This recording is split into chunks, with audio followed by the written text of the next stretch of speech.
Bom dia a todos.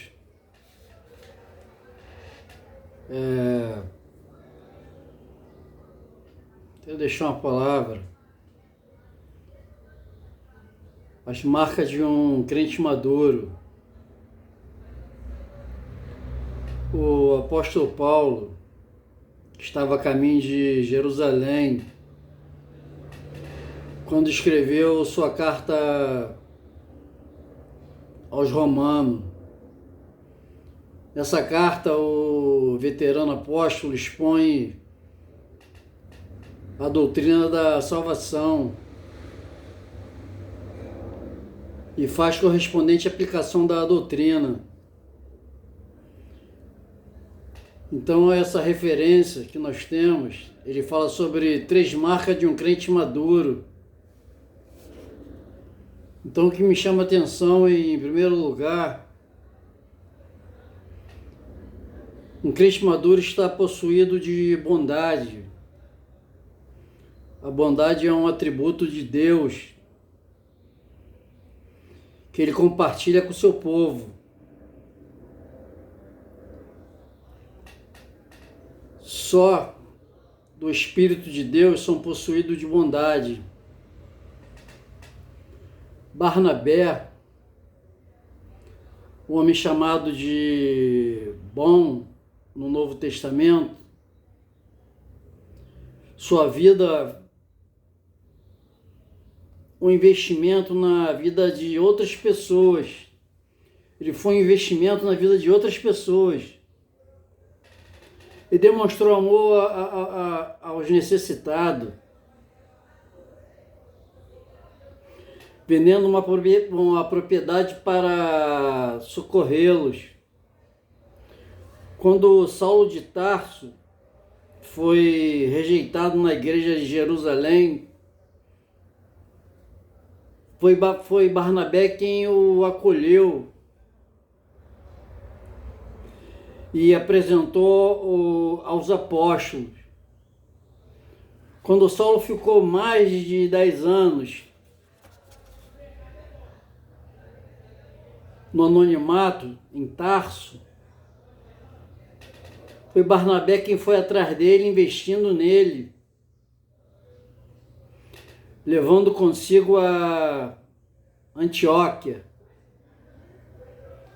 Mais tarde, quando Paulo não quis a presença do jovem João Marcos como o acompanhasse na segunda viagem missionária, foi Barnabé quem investiu na vida desse jovem,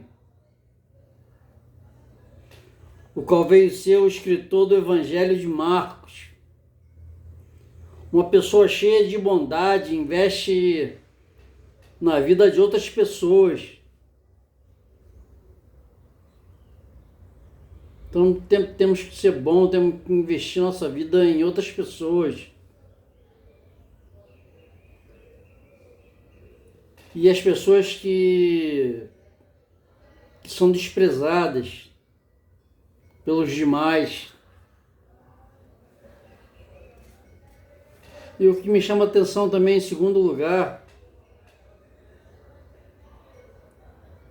em Romanos 15, versículo 14, um crente maduro está cheio de todo conhecimento.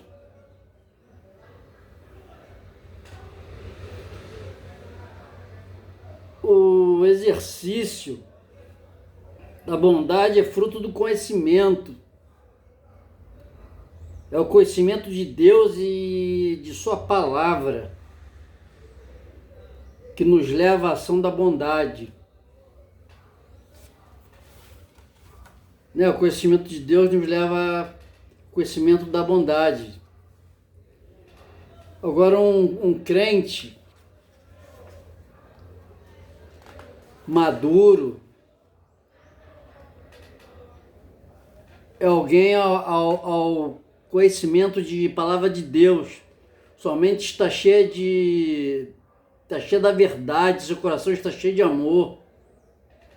Suas obras são regidas pelo seu conhecimento, pela palavra. Suas mãos são operosas porque sua mente é governada pelo conhecimento do Evangelho. Paulo elogia os crentes de Roma, dizendo que eles estavam cheios de todo conhecimento. Eram crentes aplicados no exame das Escrituras. Estavam comprometidos com a sã doutrina. O conhecimento deles desembocava na prática da bondade. Os crentes de Roma não eram apenas teóricos, mas transformavam o seu redor numa prática abençoada para toda a comunidade, para todo ao seu redor, para toda a comunidade, para todos que estão em nossa volta. E o que me chama muita atenção, em terceiro lugar, é um crente maduro, conhecido por estar apto para o mútuo aconselhamento. Então a demonstração ocorre quando confirmamos, confortamos e encorajamos as pessoas com palavras cheias de conhecimento e bondade. Não há demonstração sábia sem conhecimento. Não há demonstração eficaz sem bondade. Não há conselhos mútuos na igreja sem o conhecimento da verdade e sem a prática da bondade. Precisamos transformar o conhecimento que temos em atos de bondade. Precisamos admoestar uns aos outros, firmados no conhecimento das Escrituras e também regidos por uma atitude de bondade. Sem o conhecimento da palavra, nós vamos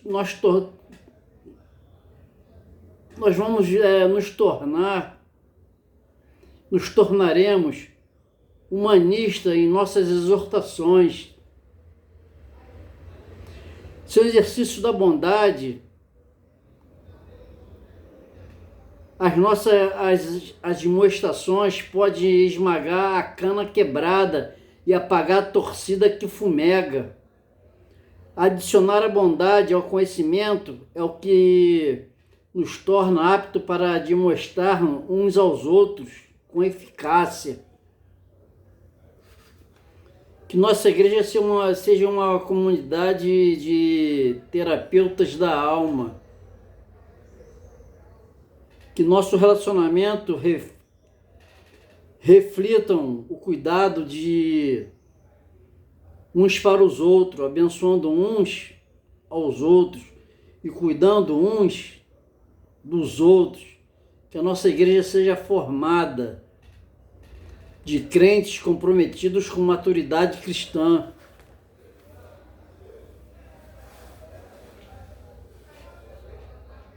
Porque a palavra de Deus, ela diz que ele bate na vara, ele bate no fruto que está maduro, para que ele dê mais frutos maduro. Nós temos que ter esse amadurecimento, ter o conhecimento da palavra, ter bondade.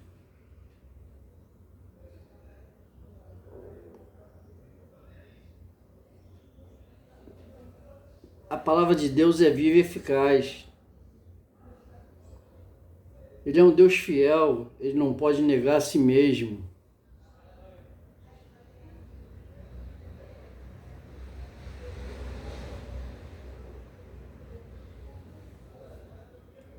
Então nós temos que estar intercedendo um pelos outros, os que estão precisando, a comunidade, a nação.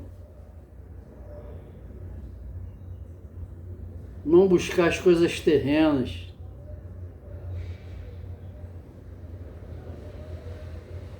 Porque são coisas passageiras. O ouro e a prata é do Senhor.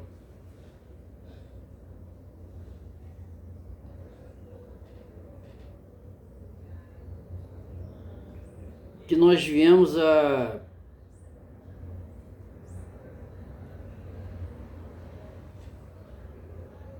não estar apontando, a não estar caluniando, porque o nosso advogado fiel é Deus.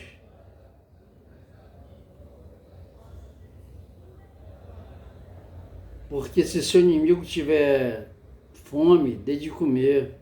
Se ele tiver sede, dê de beber. E se amontoar brasas de fogo sobre sua cabeça, vença o mal com bem.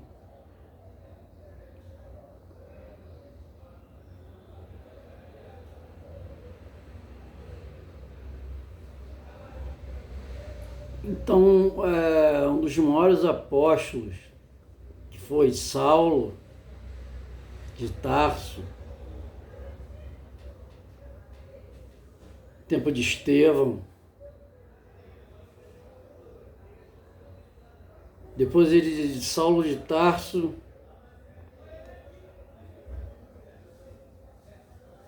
foi Paulo de Tarso, depois apóstolo Paulo, mas antes disso, ele perseguia, ele cobrava impostos.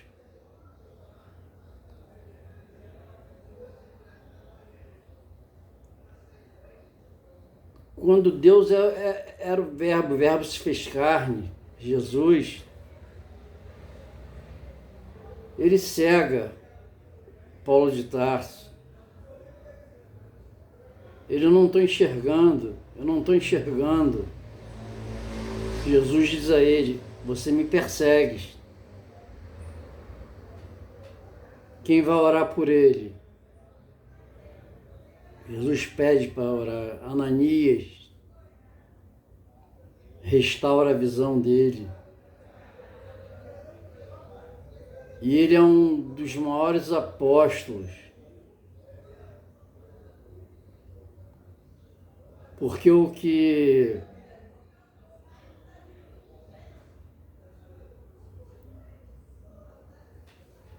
faz as Escrituras, nós temos os pequenos e os maiores profetas. Então é Moisés,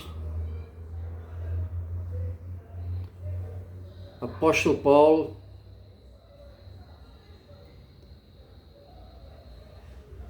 Dr. Lucas,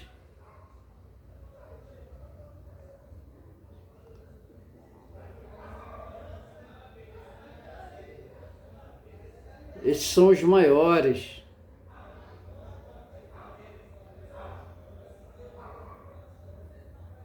Moisés, apóstolo Paulo, Dr. Lucas.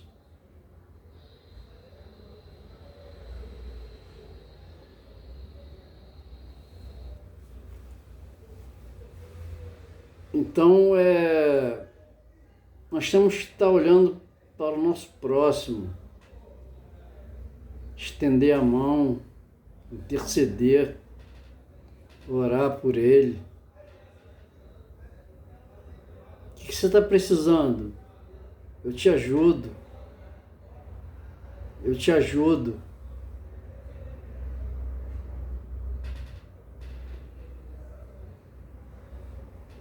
E Isaías, Moisés, apóstolo Paulo, Isaías e Moisés, apóstolo Paulo, Isaías e Dr. Lucas. Esses são os 4 que foram usados por Deus.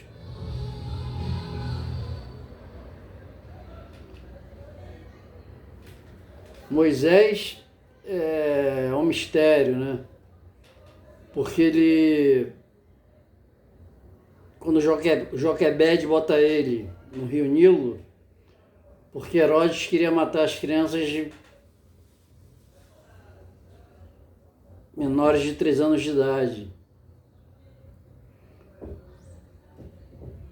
por causa da Herodiana.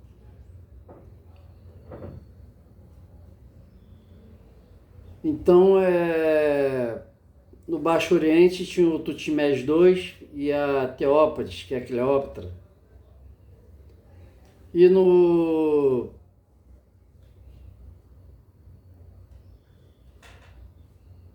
Alto Oriente era filho de Arão e filho de Tutmés II, que tinha 3 anos de idade. Eles não podiam reinar.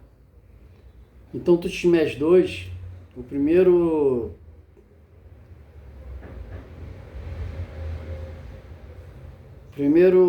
faraó foi o Amenófis, depois Tutmés I, Tutmés II,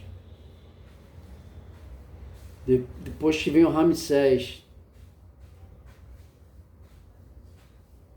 Então ele reina 20 anos.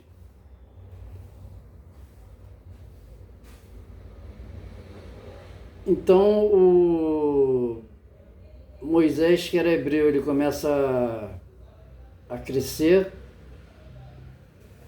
no palácio. E a Cleópatra chama Joquebede, que é a mãe dele, para criar ele no palácio. E o mistério disso é que ele sai do palácio e vai para o Egito. Ele vai para o Monte Horebe, tem encontro com Deus, vê a sarça queimando. Aí Deus começa a falar com ele, a usar ele. E outro mistério também, José, que é jogado na cisterna, filho de... Deus está com ele o tempo todo, Deus está com nós o tempo todo, Deus está contigo o tempo todo. E ele que estava no Egito, ele foi comprado pelos mercenários, pelos midianitas.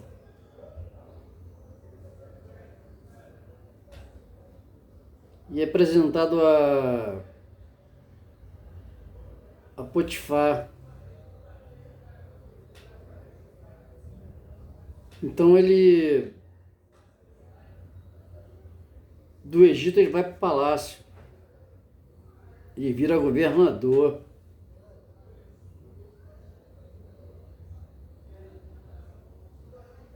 Então nós temos que estar alicerçados na palavra, nós temos que edificar nossa casa na rocha, porque somos sensatos.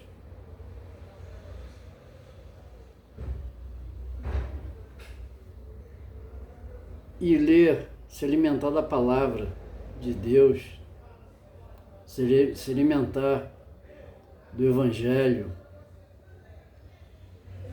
porque Deus nos sustenta, supre nossas necessidades.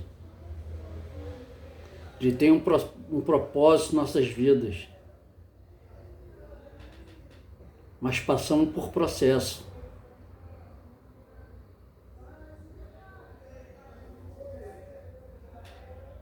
Então só suporta o processo, a prova, só aguenta a prova quem suporta o processo.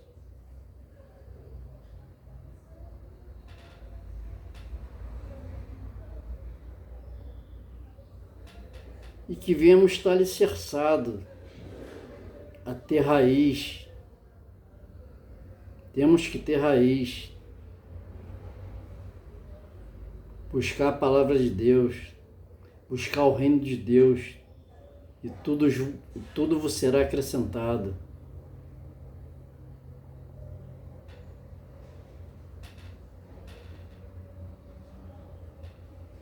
Eu quero deixar a paz de Deus para todos, que todos que aguardam a vinda do Salvador, Jesus Cristo. Ele está voltando.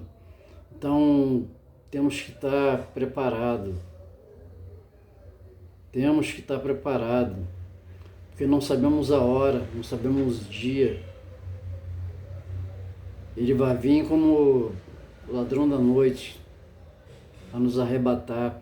Ele conhece os seus adoradores de verdade. O que não vai ter salvação vai ser o iníquo, a iniquidade. Esse não vai ter salvação.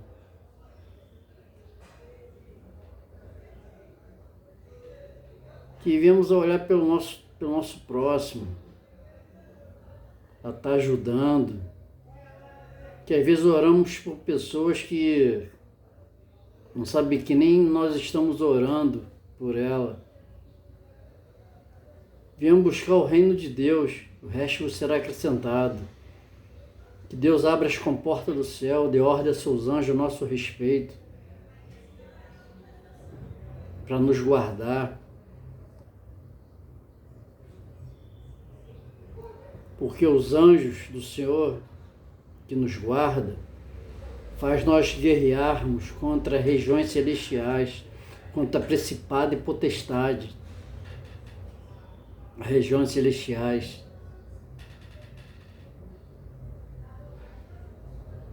Viemos a refletir nessa palavra. Viemos a refletir. Em nome do Pai, do Filho e do Espírito Santo, que abençoe a todos. Deus abençoe a todos. Supra a necessidade de todos. Porque Ele é um Deus galardoador. Buscai-me e me acharás, batendo na porta, abrir-vos-á.